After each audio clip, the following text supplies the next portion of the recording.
Deyir, uşaq xəstələrinin müalicəsinə nə qədər pul xərcləmişik. Bir yer var idi, verməliydin, vermədin. Dedim, qabaq düşərəm.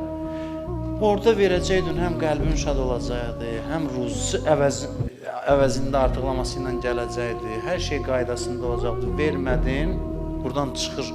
Ondan çox xərcləyirsən, stres içində, ona deyirsən, doyla, buna deyirsən, uşağın dərmanına xərcləyirsən. Bunu mən demirəm. Demirəm, bütün uşağı xəstələnənlər verməyib. Yox, bəziləri var, Allah sınağa çəkir, övliyalara da bunu verir. Amma çoxsu belə deyil. Çox başımıza gələn bəlalar Allahdan qabaq düşmək istəyindən yaranır.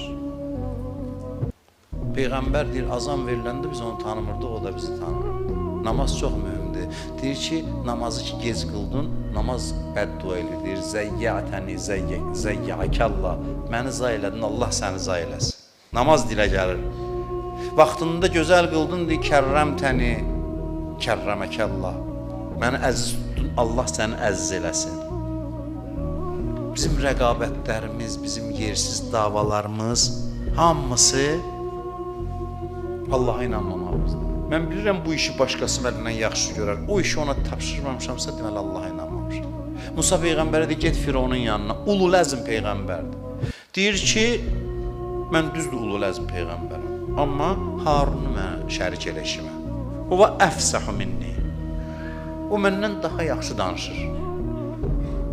Görürsənsə, bu səndən daha yaxşı danışır, özünü niyə soxsan ki, qabağa?